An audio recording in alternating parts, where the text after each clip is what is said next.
Saking lihainya seringkali lupa bahasa Indonesianya. Yang tadinya jadi saksi ahli malah jadi tersangka gitu kan. Yang lebih berat ya mungkin dicabut SIP-nya seumur hidup. Dulu dokter sekarang jadi dukun lah. Perkenalkan, nama saya Jaya Bastian Sebagai dan teman saya Joshua Pranata Siregar. Kami dari Forecast Forensic Podcast. Oke, pada siang hari ini kami akan membahas daripada topik yaitu visum et repertum dengan narasumber kami yaitu Dr. Hasan Petrus, Magister Kedokteran Forensik, Spesialis Forensik. Oke, jadi dokter, kami ada dapat data dok dari Kepolisian Republik Indonesia, Polri. Itu dia mencatat sekitar 288.472 kejahatan itu terjadi di Indonesia sepanjang tahun 2023. Nah, dari jumlah data tersebut itu dapat kita lihat ada kenaikan sebesar 4,33% dokter dibandingkan pada tahun sebelumnya yang mencatat sekitar 276.000 kasus. Nah, jadi kalau kita lihat dari data ini dokter, kita bisa mengetahui bahwa pentingnya peran visum ini untuk masyarakat luas perlu tahu. Visum ini berperan dalam laporan medis serta menjadi alat bukti untuk pembantuan penyelidikan gitu dok. Mungkin bisa jelaskan dulu ke para penonton kita atau ke masyarakat luas, kira-kira apa itu visum dokter dan peran dan fungsinya mungkin dok? Ya, jadi visum itu kan surat keterangan dari dokter dari dokter terkait dengan hasil pemeriksaan yang dilakukan terhadap korban tindak pidana itu. Ya. Atau dengan kata lain, visum itu adalah satu catatan yang terkait dengan tindak pidana yang dialaminya. Kalau misalnya korban itu hidup, kan itu akan mengalami proses penyembuhan. Benar. Ya kan? Sementara nanti sidang pengadilan belum tentu 2-3 hari ke depan. Ya. Sehingga kalau misalnya korban ini tidak dicatatkan atau tidak dipindahkan apa yang terjadi pada dirinya dalam satu lembar kertas yang disebut dengan visum, maka ketika nanti di sidang pengadilan tidak ditemukan lagi. Sehingga perlu dicatat dalam satu kertas yang permanen. Jadi kapanpun nanti disidangkan, alat bukti ini tetap ada. Itulah pentingnya visum itu. Sekaligus juga terkait dengan keahlian kedokteran forensik. Dari data-data yang kita temukan,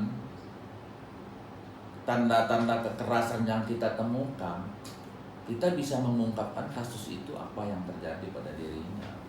Nah, itu gunanya visum sebagai alat bukti apa yang terjadi pada korban itu. Bukan tidak mungkin juga dalam visum itu juga diungkapkan kemungkinan tersangkanya, bisa saja. Baik, dokter. Berarti sangat penting visum itu bagi masyarakat untuk membantu daripada alat bukti tadi dokter ya, sebagai alat penunjang seperti itu dokter. Ya, karena kan peristiwa itu kapan terjadi, di mana terjadi, dan siapa yang melihat kan belum tentu diketahui. Ya, benar, dok. Kita ahli kedokteran forensik ini bisa melihat dari apa yang terjadi pada korban itu. Itulah kelebihannya pula kedokteran forensik. Dengan kata lain gini ya, kalau pasien itu datang ke klinik, apa yang disampaikannya belum tentu betul. Misalnya dia sesak napas, diperiksa itu udah suara apapun ada di situ. Itu menunjukkan bahwa kemungkinan dia itu sudah mengalami batuk itu sudah berbulan-bulan. Tapi ketika ditanya berapa lama, mungkin bilang dari pagi. Terjadi manipulasi data seperti itu. Tapi kalau kita lihat dalam pemeriksaan kedokteran forensik, apa yang dialami oleh korban itu tidak bisa berbohong. Situlah peran dokter forensik itu. Makanya saya sangat bangga dengan kedokteran forensik karena informasi yang dia dapat tidak pernah ada bohong. Orang mati itu apa yang terjadi pada dirinya dia tidak pernah berbohong. Karena apa yang terjadi pada korban itu, ilmu kedokteran forensik menjelaskan itu. Apa yang terjadi, kapan terjadinya, kenapa dia meninggal, semua itu bisa diungkap dengan ilmu kedokteran forensik. Tidak ada yang bohong. Nah, itu seperti itu. Baik, dari penjelasan yang dokter berikan tadi kan ada juga dilihat dari waktunya, dari kejadiannya, apakah visum itu sendiri dibagi menjadi beberapa jenis dokter? Jika ada, apa saja jenis-jenis visum tersebut? Visum itu secara teori memang ada namanya visum seketika, visum lanjutan, dan visum seketika, sementara, dan lanjutan. Nah, ini sebetulnya menggambarkan dari berat ringannya luka itu. Nah, luka seketika itu maksudnya kalau lukanya itu memang ya tidak perlu penanganan lebih lanjut, kan seperti itu ya, namanya visum seketika. Artinya apa yang kita lihat pada waktu itu, itulah yang kita catat dalam visum. Tapi ada kalanya pasien itu kan butuh perawatan, sehingga perlu penanganan, perlu pemeriksaan, mungkin perlu tindakan terhadap korban ini, sehingga apa yang kita buat, visum yang kita buat pada saat dia masuk namanya visum sementara. Untuk apa visum sementara ini? Bagi penyidik untuk menangkap tersangkanya, karena itu bentuk barang bukti adanya tindak pidana. Nah, kemudian setelah mereka menjalani proses pengobatan dan kemudian dipulangkan mungkin karena sehat, maka kemudian dibuat lagi visumnya, itu yang disebut visum lanjutan. Nah, visum lanjutan ini berbicara nanti tentang apa yang terjadi pada korban itu sebetulnya, mulai dari awal sampai akhirnya. Apakah dia mengalami luka ringan, luka sedang, atau luka berat, atau mungkin juga meninggal dunia. Orang yang masuk ke rumah sakit cuma duanya kemungkinan, kalau nggak sehat mati. Nah, seperti itu. Berarti visum ini bisa fleksibel juga ya, dokter?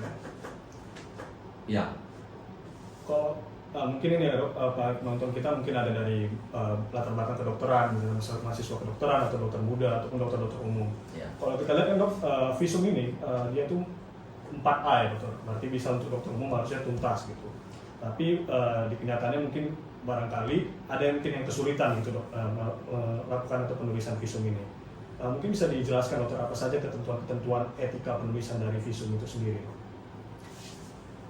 Ya, jadi standar untuk dokter umum itu terkait dengan visum ini 4A. 4A itu maksudnya bahwa dokter umum itu selesai pendidikan mampu membuat visum dengan baik. Benar. Nah, visum yang baik itu tentu visum yang dibuat itu sesuai dengan apa yang dibutuhkan terkait dengan visum itu. Nah, dalam hal ini ya salah satu adalah tata cara penulisannya. Nah, salah satulah bahwa visum itu harus menggunakan bahasa Indonesia. Nah, salah satu yang seringkali visum itu tidak menjadi baik ketika di sana ada unsur-unsur bahasa medis. Ya, saya sangat percaya gitu loh, bahwa dokter itu sangat lihai dengan bahasa medis. Saking lihainya seringkali lupa bahasa Indonesianya. Sehingga dalam visum itu juga kita sering mencantumkan seperti dalam rekam medis, diagnosa gitu ya. Diagnosa pulmus ekskoriasi. Nah, pulmus ekskoriasi itu tidak dikenal di lingkungan pengadilan yang didominasi oleh orang-orang yang berlatar belakang fakultas hukum. Mereka nggak paham bahasa itu, ya nggak paham. Jadi ya kalau ya saya selalu sarankan ya kepada mahasiswa, kalau nanti sudah tamat ada kendala dalam penulisan visum, ya kita bisa berdiskusi melalui ya telepon WA ya. Kalau tidak punya buku ini gitu ya. Nah, atau punya buku juga tapi masih banyak yang belum mengerti karena seringkali apa yang kita catat dalam buku tidak sesuai dengan apa yang kita lihat di lapangan. Nah, mungkin kalau nanti kita berdiskusi mungkin ada pencerahan lah terkait dengan itu. Saya selalu berharap ketika ada kasus yang dihadapi mahasiswa di lapangan akan jauh lebih baik ketika kita diskusi baru disampaikan di ya apakah itu di pengadilan atau di kantor polisi, daripada nanti jadi malah jadi masalah. Benar. Saya kira seperti itu. Baik dokter, cukup menarik dari penjelasan yang dokter berikan.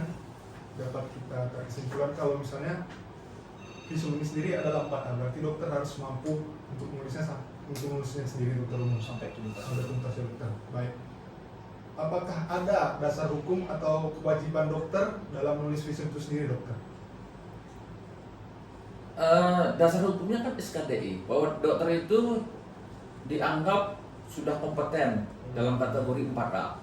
Lalu bagaimana kalau misalnya dokter umum tidak mampu membuat visum yang baik tadi? Maka ada kemungkinan maka dokter itu dianggap tidak kompeten. Nah, kalau tidak kompeten ini apa sanksinya? Mungkin bisa sanksi administrasi, peringatan. Bisa juga kalau kita lihat undang-undangnya itu mungkin dikembalikan ke Fakultas Kedokteran. Yang saat ini sampai sekarang belum ada. Tapi bisa juga dicabut surat izin setahun. Dan saya kira itu sudah ada. Dan kalau itu juga yang lebih berat, ya mungkin dicabut SIP-nya seumur hidup. Ya berubah profesi lah. Ya kalau dulu dokter sekarang jadi dukun lah, nggak apa-apa. Ya, nah itu sanksinya. Dan ke depan mungkin ini akan terjadi gitu ya, karena setiap orang kan nggak ada lagi orang zaman sekarang tidak punya HP. Iya benar. Orang sudah tahu semua itu standarnya. Jadi kalau kita tidak kompeten, tidak terstandar, ya maka akan dipertanyakan orang, dilaporkan orang. Apalagi dalam pembuatan visum, langsung di hadapan pengadilan. Maka kalau dokter tidak kompeten, bukan tidak mungkin. Yang tadinya jadi saksi ahli malah jadi tersangka gitu ya. Berbalik arah dia. Iya, berbalik arah itu. Nah itu kita tidak mengharapkan itu. Tapi para mahasiswa juga mesti menyadari juga. Iya benar. Nah, mesti menyadari bahwa kemampuan kita itu ya mesti harus kita penuhi, kita sebagai dokter. Nah saya kira itu. Oke, baik dokter. Terima kasih banyak dokter atas penjelasannya tadi tentang visum itu. Mungkin bisa kita tarik kesimpulan gitu, biar para penonton kita mungkin bisa lebih bijak dalam menanggapi visum ini ya. Jadi dari yang telah kita bahas tadi, dapat kita lihat pengertian dasar dari visum hingga kompleksitas dalam penulisannya, serta kita tuh harus menyadari bahwa visum et repertum ini bukan hanya sebuah dokumen, tetapi juga menjadi sebuah cermin untuk mencerminkan bagaimana kualitas penyelidikan kita serta keadilan dalam sistem hukum. Nah, melalui pembahasan ini kita dapat melihat visum et repertum ini bukan hanya tanggung jawab dari dokter forensik semata gitu. Jadi banyak juga kolaborasi baik dari penyidik, mungkin dari ahli hukum serta ahli medis lainnya. Dan dapat kita berupaya untuk meningkatkan standar profesionalisme, integritas serta transparansi kita dalam penegakan hukum. Sekian daripada podcast kami pada siang hari ini. Terima kasih pada narasumber kami, Dr. Hasan Petrus. Baik, sekian dari kami. Terima kasih. Terima kasih.